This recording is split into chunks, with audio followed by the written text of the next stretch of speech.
calling the Nebraska Abuse and Neglect Hotline for children and vulnerable adults for the Department of Health and Human Services. Your call is very important to us. Please listen to the following options to better assist in responding to your call. If this is an emergency and a child or adult is in immediate danger, please call 911 or your local law enforcement. Thank you. To make a report of abuse or neglect for a child or vulnerable adult, press 1. To provide additional information to a report you have made in the past 30 days, press 2. If you are a provider and have a coverage issue regarding this call may be monitored or recorded for quality assurance and training purposes.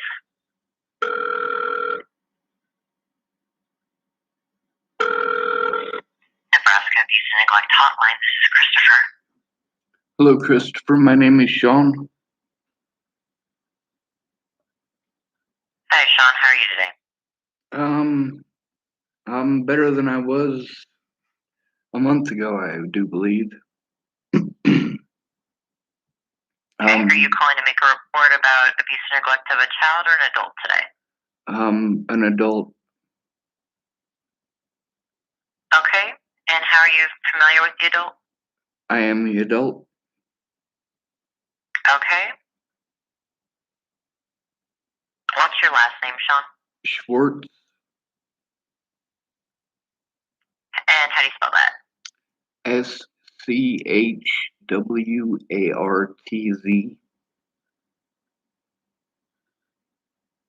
Okay.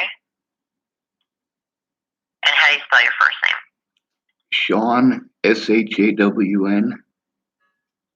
Okay. And can you just confirm your birthday for me? October 18th, 1980. Thank you. Okay. And do you live by yourself, Sean, or do you live with somebody else? I live by myself now. Okay. Do you have a guardian, conservator, or power of attorney? No, I don't, and that's the biggest concern here is that I've had to endure this abuse because I haven't had that. I've been through over 2 years of abuse by the system and abuse by police over, my friend Natalie was killed in 2017. She was shot in the head. And I had been trying to get help about the bullying before she died, and after she died, the police officers that were involved wanted to pretend that they didn't have any involvement. I was made a target by the media. The police did a lot of wrong things in the state of Nebraska and in the state of Colorado.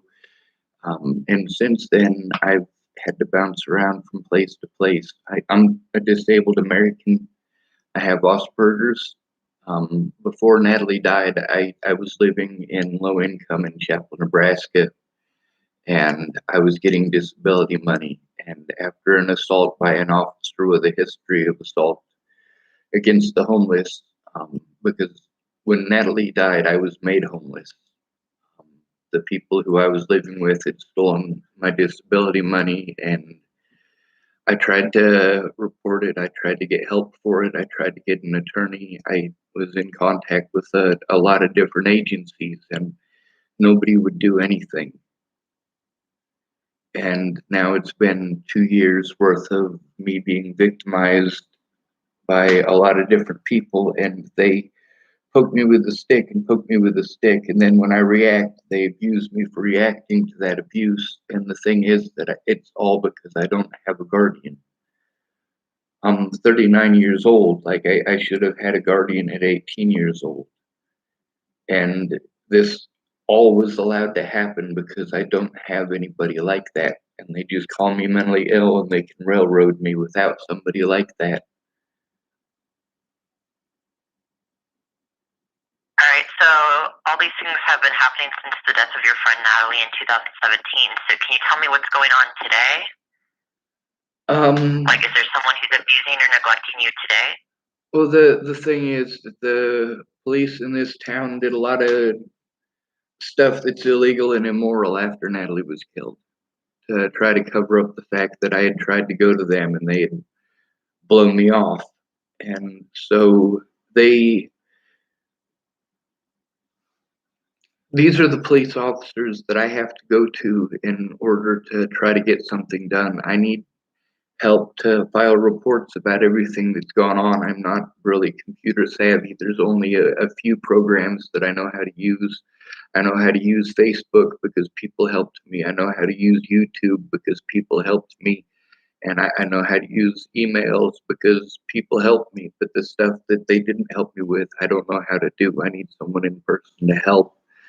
But then because there's situations involving the police and court dates that I wasn't allowed to go to, like my rights as a human being have been completely violated and denied for the last 2 years over crimes that I didn't commit. I mean, they even caught the guy who killed her. He's sitting in prison for the crime that he committed, and they still wouldn't leave me alone. What do you mean by they wouldn't leave you alone? Like, who is bothering you right now? Mostly the cops and the courts. I mean, they destroyed my entire life, ma'am. I can't take care of myself and I can't defend myself. That's the problem, is that I don't have a guardian. I don't have anyone who's looking out for my rights or my best interests. Okay, do you have any family? I don't. That's the thing, is that I go through, I've made literally hundreds of phone calls, ma'am, and they all have the same line of questioning. I don't have family, and that's why I'm so easy to railroad. I don't have a guardian. That's why I'm so easy to railroad. I should have had one from the start. I should have had a guardian before Natalie was killed to protect me from all of the victimization that I was having to endure. Instead, I've had to deal with law enforcement in multiple states taking part in the threats, harassment, and abuse. One officer, his name is Waylon Lolatai, he was let go in Denver for assaulting people, and then he was hired on in Boulder, and he assaulted me in Boulder for trying to make a police report, and then they charged me with assault. That's because Natalie was killed. They thought that they were catching the killer and they would get away with it and it was fine, but it's not fine because I didn't kill her and they had no right to do that. My housing was taken away as a result of it. My money, my disability money was all wasted going to court dates that I shouldn't have had to go to. They have prevented me from being able to have the money or the ability to defend myself or take these people to court. They have done everything in their power to separate me from those who are trying to help me. And then they So are you in Boulder now, or where are you living right now? I'm living back in Chapel, Nebraska on Hilltop, where I was before Natalie died. I just finally got it back like 2 weeks ago. So I've been basically homeless this whole time. I've had to live with drug dealers and alcoholics, people who are violent. I've been separated from the tools and things that I need in order to be able to defend myself. I've been separated from people who are trying to help me. I mean, and I have spent so much money to do that. Being able to do that when you're disabled and you don't have an income, that's impossible, ma'am. It's cruel and unusual punishment. Okay. So do you have like a place to live? Do you have food? Do you have those types of things? I do have a place to live. I'm in low income in Chapel, Nebraska again, but I am up to my ears in court stuff that I have to deal with because of the desperate situation I was in. I was literally forced to break the law to try to get help. I tried. How were you forced to break the law? Well, ma'am, the abuse that I've had to endure, the police wouldn't do anything about it, and the courts wouldn't do anything about it, and I was separated from all of the tools that I needed to be able to write reports about it, and none of the agencies that I called were willing to take a report about it, or if they did, they weren't willing to investigate it. I get the mentally ill treatment. Like, I'm not worth listening to because of the term mentally ill, but the fact is that the crimes against me were still committed. And I couldn't get anybody to look at that. And then all of the hatred that was towards me because Natalie was killed and it was all over the news and the slander was allowed in courts and I was not. I mean, that happened repeatedly, ma'am. Nobody would do their job. I didn't have anybody in my corner. I needed a guardian, I needed family, and I didn't have either one.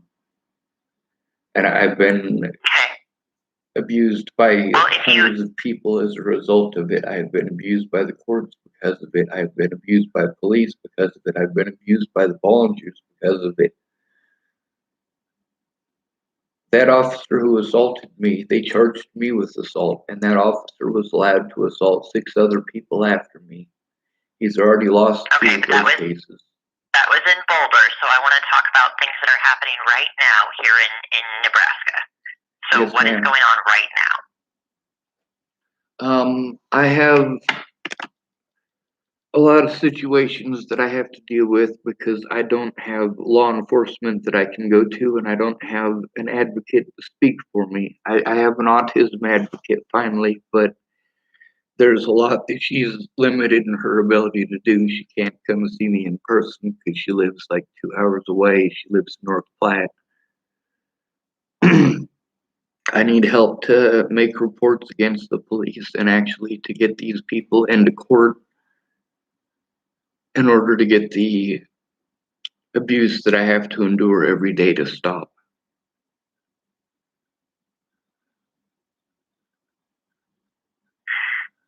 So what we do here at the hotline is we take reports if someone is currently abusing or neglecting you.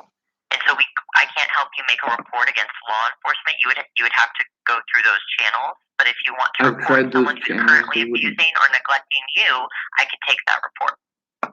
But that's the problem, ma'am, is that I need to make reports about the people who have been abusing me for the last 2 years. Just because they're not immediately doing it now doesn't mean that it doesn't need to be reported. I've gone everywhere that I can to try to report these things. I tried to report them when they happened, but nobody would. Nobody would take my report when these things happened. All right, but I'm trying to ask you what happened, like what specifically happened. So how did they abuse it? Like you said that they destroyed your life by accusing you of killing your friend, and you had to go to court, and you lost your housing and those types of things. Well, that's the thing is that in order to be able to make these reports against these people, I would need a safe environment, access to the internet, and somebody to help me with that. And I haven't had that. I don't know how to do all that. I have evidence, like thousands of screenshots of evidence that show that I've literally been trying to get help this whole time. I mean, some of the things they've done include sending me to the nuthatch when I try to turn in a police officer, or lying to professionals in order to get them to do things that are against my best interest. The officers here, they lied to Jen Beebe from Region 1 and told her that I had reached for their gun and that I was trying to suicide by cop. And the fact is, this whole time I've been trying to get police to take reports about the abuse that I've endured, but there is so much of it. I can't just stop and pinpoint one little piece of it. I need help. There's that much of it. It's over 3 years worth of abuse, ma'am. Okay. Have you talked to your autism? I know she lives a couple hours away from you, but have you talked to your advocate about these things, about how you want her to help you make these reports? Yes, I have, and she is calling lawyers trying to get help that way somehow. And I've spent a lot of time doing the same thing. The problem is that a lot of people ask me to do things that I don't have the ability to do, and then they get angry and say that I'm not trying if I don't have the ability to do it. It is very frustrating. I have lost every friend that I have, ma'am. I have lost my ability to take care of myself, and I literally need somebody to actually look into these you could things. feed yourself and care for yourself. Do what? But you told me you were able to like feed yourself and dress yourself and bathe yourself. You're able to do all those things yourself. Mostly, but that's not the part that I'm not able to take care of. Like literally all of this stuff has destroyed me mentally, and I need someone to actually sit with me and teach me how to do these things, to actually care about my rights as a human being and show that, I literally, there's no way that I could have defended myself against any of this given the circumstances. I mean, to me, based on just what you're saying to me, it sounds like that you need an attorney. I've tried that. The problem is that the attorneys all have the stuff that they require, and then you guys have the stuff that you require. Everybody's got all of this stuff that they require, and I don't have the ability to jump through those hoops. I don't have that ability. I've made hundreds of calls to attorneys. Ma'am, there's always hoops when you have to deal with any of this. Things that they expect you to jump through to get help. I'm trying to determine what specifically are the barriers for you. Most of the barriers are that I've had to bounce around for over 2 years. I've been repeatedly arrested for crimes that didn't exist and never happened, and I was ultimately forced to break the law to try to show the abuse that I was going through.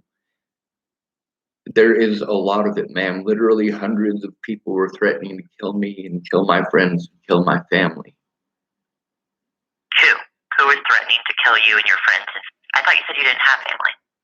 Well, that's the thing, is that I have relatives. I have people that I'm related to, but most of them are child molesters and drug dealers, and we don't have anything in common, and they aren't people who are going to help me in any way, shape, or form. But whether or not you have family isn't going to stop people from making those kind of threats when they hate you over things that you didn't do and were never allowed to defend yourself again.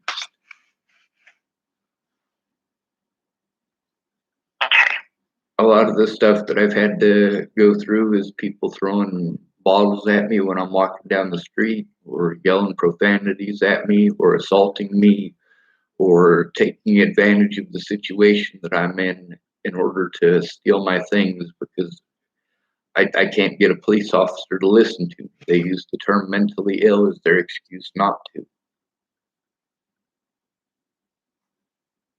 When in actuality, they should have investigated the crimes against me a long time ago. Officers that I was trying to turn in this town, they lied, and as a result of their lies, I ended up in Scotts Bluff, and the officers that I was trying to turn in were the ones who drove me to Scotts Bluff. And because of all of the things that have happened, and because they've happened across multiple states, they won't allow me to show any evidence in any court date. And because of how long that it's been that I've had to endure this abuse, and how much of it, and how long that I have been separated from the ability to actually sit down and actually work on these things, there is literally way too much of it for any one person to go through. Well, like I said, all I can do is take the report today, of these things that you're telling me, and document it all and screen it, and then see if there's anything we can do. But I would really encourage you to reach out, to your advocate and really work through those channels and get an attorney. And I understand there are barriers there, but she should be able to help you with those barriers. We've been trying, but she's an autism advocate who's a volunteer. She's doing the best that she can, but she can't make people do their jobs, and she can't force an attorney to take the case. And the fact is that these abuses by the system and by those in power against me, they're not okay. I shouldn't have to break the law to try to get a court date. The things that I had to do out of desperation because of the desperate situation I was put into, nobody should have to go through that, let alone somebody who's disabled. Okay. All right. So what I'm going to do for you today is I'm going to give you a phone number of an agency that offers support for people who are disabled. And if you have paperwork or something, they should be able to help you fill that out. So I'm going to document what we talked about today, and then I'm going to give you that number. Okay. All right. I'm going to see if there's a piece of paper here I can write on. All right. Sounds good.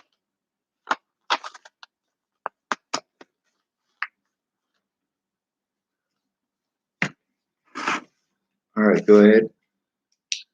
Okay, it's 402 402 595 595.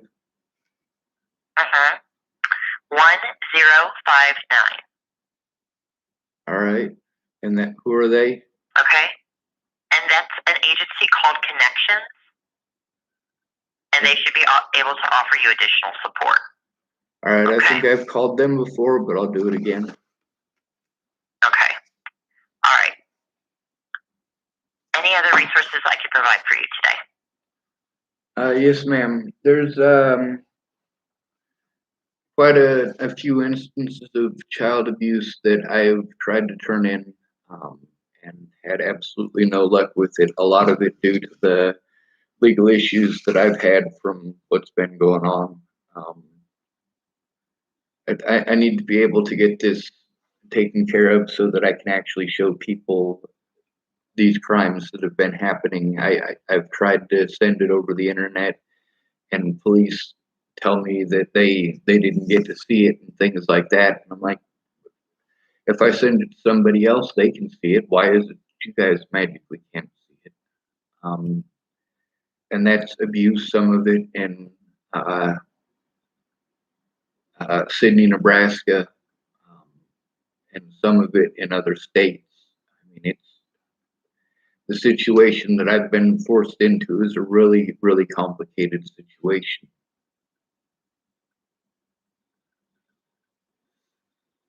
Well, if it happened in other states, you'll need to call the hotline at other states and report it there.